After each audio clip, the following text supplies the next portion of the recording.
प्रिय छात्रों, सुप्रभात। जय श्री कृष्ण। प्यारे बच्चों, आज हम मजदूरी और प्रेम पाठ के एक अन्य शीर्षक मजदूरी और कला का अध्ययन करेंगे। आइए देखते हैं मजदूरी और कला। आदमियों की तिजारत करना मूर्खों का काम है। आदमियों की तिजारत करना अर्थात व्यवसाय करना, क्रय विक्रय करना। वस्तुतः मनुष्य को खरीदना और बेचना तो गुलाम युग में होता था, दास प्रथा थी जब होता था। तो इस प्रकार मनुष्य को खरीदा और बेचा नहीं जा सकता, और अगर कोई ऐसा करता है तो वो व्यक्ति मूर्ख है। सोने और लोहे के बदले मनुष्य को बेचना मना है। आजकल भाप की कलों का दाम तो हजारों रुपया है। कलों का दाम, कल कहते हैं मशीनों को, यंत्रों को, कि आजकल मशीनों का और यंत्रों का मूल्य तो हजारों रुपया है, परंतु मनुष्य कौड़ी के सौ बिकते, किंतु मनुष्य की कोई कीमत नहीं, मनुष्य का कोई सम्मान, कोई आदर, कोई मूल्य नहीं। क्योंकि मनुष्य जो है वह, उसकी क्षमताएं हैं, उसकी सीमाएं हैं, और वहीं मशीन जो है वह मनुष्य से 100 गुना कार्य अधिक कर देती है। तो यही कारण है कि आज के इस अर्थ प्रधान युग में मशीनों को तो पसंद किया जाता है, किंतु मनुष्य को कम पसंद किया जाता है, उनको कम सम्मान, उनको कम मूल्य अदा किया जाता है। सोने और चांदी की प्राप्ति से जीवन का आनंद नहीं मिल सकता। वास्तव में जीवन का आनंद धन दौलत आदि नहीं हो सकता। सच्चा आनंद तो मुझे मेरे काम से मिलता है। कार्य से ही मनुष्य को आनंद की अनुभूति होती है। मनुष्य अगर निठल्ला रहेगा तो वह आलसी हो जाता है, वह सड़ जाता है, वह बासी हो जाता है। और मनुष्य के जीवन में अगर उत्साह आदि गुणों को बनाए रखना है, उनका भोग करना है, तो मनुष्य को कर्मशील होना ही होता है।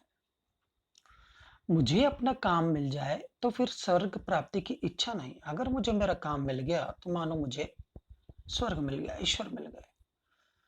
मनुष्य पूजा ही सच्ची ईश्वर पूजा। वास्तव में मनुष्य की पूजा करना, मनुष्य का सम्मान करना ही ईश्वर का सम्मान करने के समान है, ईश्वर की पूजा करने के समान है।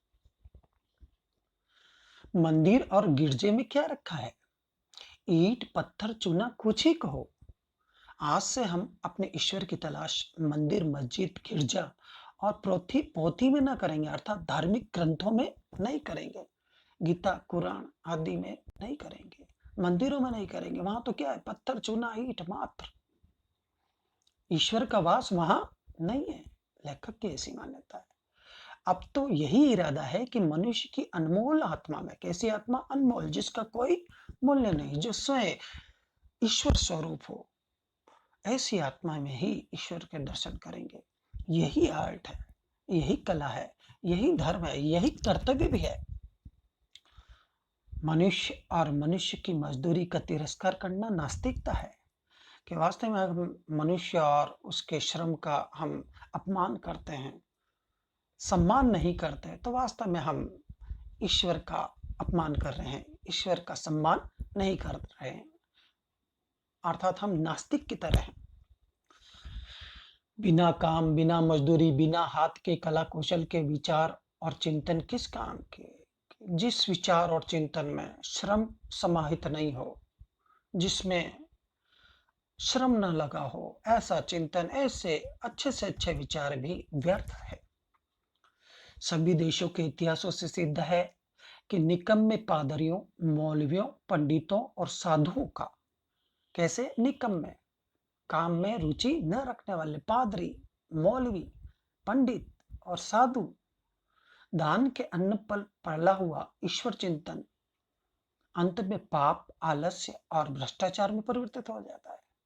कैसे निकम्मे पादरी, मौलवी जो कि धार्मिक उपदेश देते हैं और लोगों को तरह तरह मार्ग दिखाते हैं जीवन की सफलता प्राप्त कराने में, वास्तव में वे लोग श्रमहीन है, वे लोग आलसी हो गए, उनके विचार बासी है।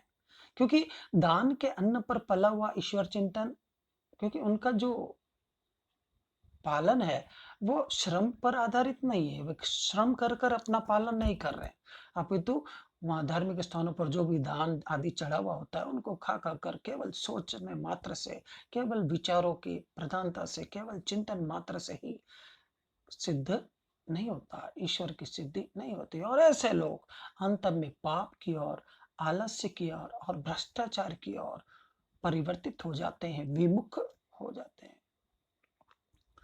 जिन देशों में हाथ और मुंह पर मजदूरी की धूल नहीं पड़ने पाती, वे धर्म और कला कौशल में कभी उन्नति नहीं कर सकते। अर्थात जिन देशों में श्रम को महत्व नहीं दिया जाता, उसको सम्मान नहीं दिया जाता, वे देश कभी उन्नति नहीं कर पाते। पद्मासन निकम्मे सिद्ध हो चुके हैं। वास्तव में जो ध्यान योग आदि आसन जो हैं वो सब व्यर्थ सिद्ध हैं, व्यर्थ है, से प्रतीत हो रहा है। वही आसन ईश्वर प्राप्ति करा सकते हैं जिनसे जोतने बोने काटने और मजदूरी का काम लिया जाता है। वास्तव में जो ईश्वर प्राप्ति के जो ध्यान मार्ग आदि योग मार्ग बताए हैं वे सब व्यर्थ हैं, उससे ईश्वर की प्राप्ति नहीं होती।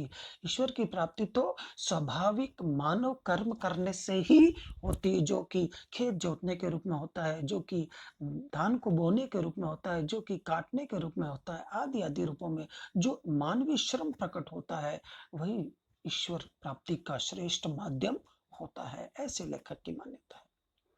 लकड़ी ईंट और पत्थर को मूर्तिमान करने वाले अर्थात रूप देने वाले लोहार बढ़ई सुथार मेमार शिल्पकार तथा किसान आदि वैसे ही पुरुष हैं जैसे कवि महात्मा और योगी आदि होते हैं। अर्थात ये लोग किसी महात्मा और योगी से कम नहीं। उत्तम से उत्तम और नीच से नीच काम सब के सब प्रेम शरीर के अंग हैं।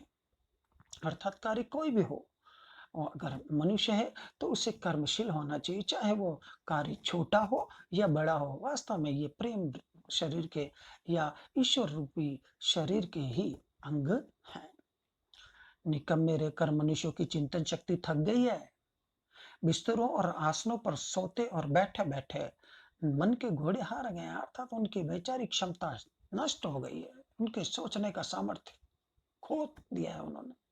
सारा जीवन निचुड़ चुका है, वे सारा जीवन उनका व्यर्थ हो गया है, सूख गया है, स्वप्न पुराने हो चुके हैं, उनके जो आदर्श हैं, उनकी जो इच्छा है वो सब पुरानी हो चुकी है।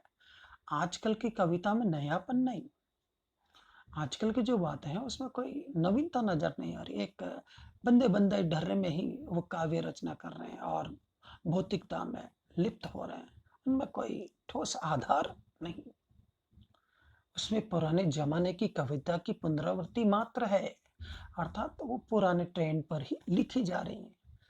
इस नकल में असल की पवित्रता और कुंवारेपन का अभाव है, असल की वास्तविकता का अभाव है, शुद्धता का अभाव है और कुंवारेपन का अभाव है। इट मीन्स नवीनता नहीं है, कोई नयापन नहीं है। अब तो एक नए प्रकार का कला कौशल पूर्ण संगीत संसार साहित्य संसार में प्रचलित होने वाला है। यदि वह न प्रचलित हुआ तो मशीनों के पहियों के नीचे दबकर हमें मरा समझिए। अगर वो नए प्रकार का कला कौशलपूर्ण संगीत संसार में प्रचलित नहीं हुआ तो हम इस यंत्रों में दबकर रह जाएंगे, हमारी भावनाएं, हमारे जीवन का उद्देश्य क्षीण हो जाएगा, नष्ट हो जाएगा। यह नया साहित्य मजदूरों के हृदय से निकलेगा, उन मजदूरों के कण से एक नई कविता निकलेगी जो अपना जीवन आनंद के साथ खेत की मेड़ों का, कपड़े के तागों का, जूते की टाकों का, लकड़ी की रगों का, पत्थर की नसों का भेदभाव दूर करेंगे।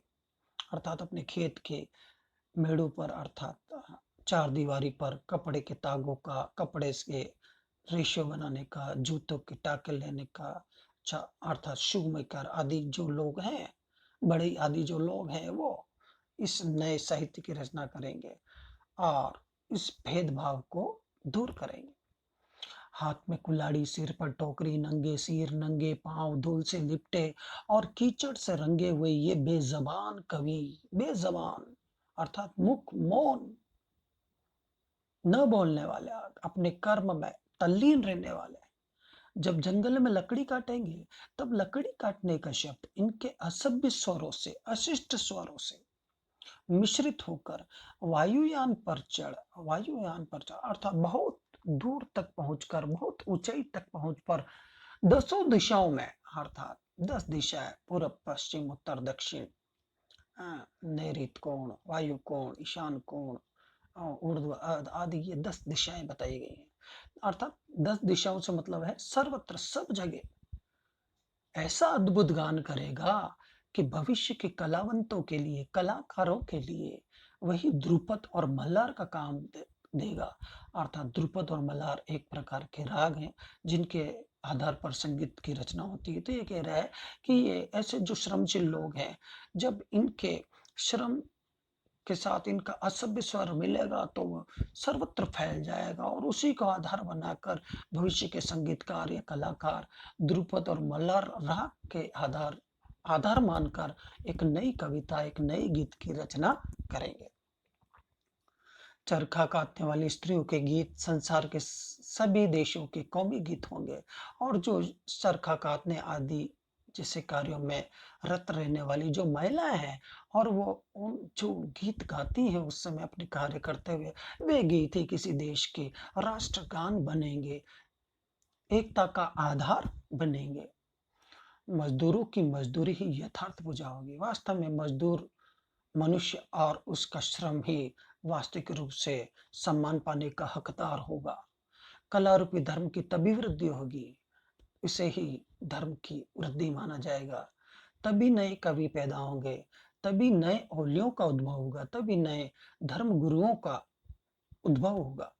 परंतु ये सब के सब मजदूरी के दूध से पलेंगे, किंतु इन सब का आधार बेस जो है वो केवल श्रम होगा, मजदूरी होगी, केवल चिंतन आदि नहीं, केवल एकांत, ध्यान, योग, चिंतन नहीं, इन सब का बेस क्या होगा? श्रम।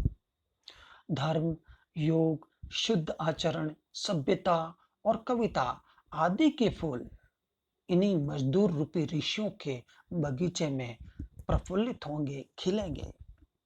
अर्थात लेखक ये कहना चाह रहा है कि वास्तव में मजदूरी एक कला है, एक धर्म है, और मानव जीवन का एक अनिवार्य कार्य है। मजदूरी के अभाव में, श्रम के अभाव में मनुष्य ही नहीं। अतः हमें मनुष्य और उसके श्रम का सदैव सम्मान करना चाहिए। प्रिय विद्यार्थियों, अभी आपने मजदूरी और कला नामक शीर्षक बिंदु को पढ़ा, इसे समझा। अब मैं इस पर आधारित आपको कुछ अभ्यास प्रश्न प्रेषित कर रहा हूँ, जिसमें पहला है, लेखक को सच्चा आनंद किस में प्राप्त होता है और क्यों। नंबर 2, लेखक की दृष्टि में धर्म क्या है, समझाइए। नंबर 3, निकम्मे रहकर मनुष्यों की चिंतन शक्ति थक गई है, लेखक ने ऐसा क्यों कहा है। नंबर 4, नया साहित्य किनके हृदय से तथा किस प्रकार निकलेगा, समझाइए। नंबर 5, कला रूपी धर्म की वृद्धि कब संभव होगी। तो मुझे आशा है आप इन प्रश्नों के भली भांति उत्तर लिखेंगे।